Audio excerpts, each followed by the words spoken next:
Gvern nazzjonalista jagħti serħan il-moħħ lill-poplu Malti u għawċi kollu li f'pajjiżna jkun hawn ugwaljanza, titnaqqas il-burokrazija u jkun hawn opportunità ta' xogħol għal kulħadd. Hekk stqarr il-kap tal-Partit Nazzjonalista Alex Borg meta kien qed jiġi intervistat fuq il-programm Analiżi fuq Net Television fejn enfasizza l-ħtieġa urġenti ta' bidla fid-direzzjoni tal-pajjiż, politika li tpoġġi lin-nies u lill-familji fiċ-ċentru. Alex Borg beda biex irrefera għall-ilment formali li resqet il-Malta Development Association u dim il-Kummissjoni Ewropea dwar l-iskema tal-housing affordabli u qal li din mhux l-ewwel darba li l-Gvern intervjena fis-suq u ħoloq nuqqas ta' level playing field fost in-negozji jew l-industriji. Din l-istorja kollha xtorik. Illi ġo pajjiżna m'għandniex level playing field. Hija realtà fejn il-Gvern fejn Robert Abela, l-Prim Ministru, jaħdem biss b'dawk li huma qrib tiegħu fil-klikka tiegħu. U ħadd ieħor ma jistax ilaħħaq ma' dawn ix-xogħlijiet. Ma jingħata l-ebda forma ta' għajnuna. Irid jara kif jista' jlaħħaq ma' kompetituri oħrajn. U dik hija s-sitwazzjoni li għandna f'pajjiżna.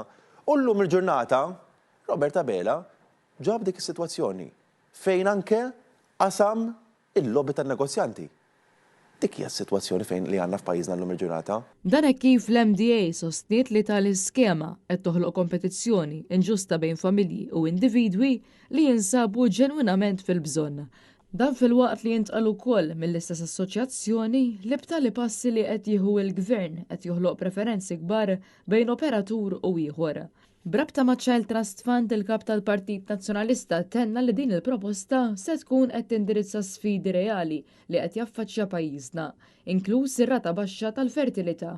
Stqarr li permezz ta' Child Trust Fund Gvern ġdid nazzjonalista se jagħti 5,000 euro lil kull wilt. Font li se jagħtihom lok biex meta jalqu 18-il sena jkomplu jistudjaw, jibdew l-ewwel negozju jew saħansitra jinvestu fl-ewwel proprjetà tagħhom. Intant b'reazzjoni għall-istħarriġ li għamlet il-Kamra tal-Kummerċ brabta mal-proposta tal-4-Day Week fl-aħħar jiem, il-kap tal-Partit Nazzjonalista Alex Borg tenna li l-iskop tal-Partit Nazzjonalista kien li tinħoloq diskussjoni nazzjonali u titjib il-kwalità tal-ħajja tal-ħaddiema Maltin u Għawġin. Jiena ma rridx inkun biss oppożizzjoni, ma rridx noqgħod gallerija fuq il-viżjoni, jiena rrid inkun gvern alternattiv u hekk qed inkunu għaliex anke mill-oppożizzjoni qed jirnexxielna nissetjaw l-aġenda tal-pajjiż, qed jirnexxielna noħolqu diskussjoni fuq il-proposti li noħorġu fuq l-affarijiet illi joħorġu mill-Partit Nazzjonalista illi naturina li aħna relevanti u għadna il-partit illi qed jissettjaw ukoll id-diskussjoni nazzjonali. Alex Borg tkellem ukoll dwar il-proposta tal-Partit Nazzjonalista li l-VAT fil-catering establishments jitnaqqas minn 18% għal 7% u l-fatt li lejs iddikjarat ruħa favorija. Il-kap tal-Partit Nazzjonalista tenna kif permezz ta' din il-proposta se tkompli tiġi inċentivata l-ekonomija ta' pajjiżna. Stqarr li hija ħasra kbira li kif il-Partit Nazzjonalista ħareġ din il-proposta, il-Gvern tenna li 3,000 sit ta' stabbiliment ta' catering huma ftit. Jiena ma nafx kif illum il-ġurnata il-Prim Ministru Robert Abela ħareġ għatta bla ħabel kontra it-tnaqqis tal-VAT għal catering establishments għaliex meta il-Partit Laburista kien propju fl-oppożizzjoni bejn l-2008 u l-2013. Dakinhar kien il-kap tal-oppożizzjoni Joseph Muscat kien propona illi l-VAT għal-ristoranti tonqos minn 18% għal 5%.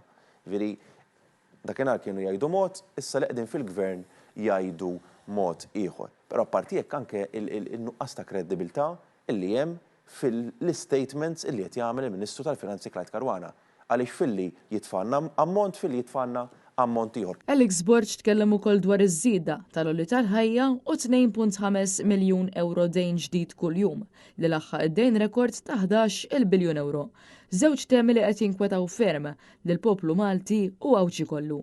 Finalment Alex Borg tkellem dwar it-trasport tal-massa u qal kif il-Partit Nazzjonalista għandu l-istudju kollha lesti biex meta jitla fil-Gvern jibda x-xogħol fuq is-sistema ta' trasport tal-massa u fl-ewwel 5 snin ta' Gvern Nazzjonalista tiġi finalizzata l-ewwel linja tas-sistema.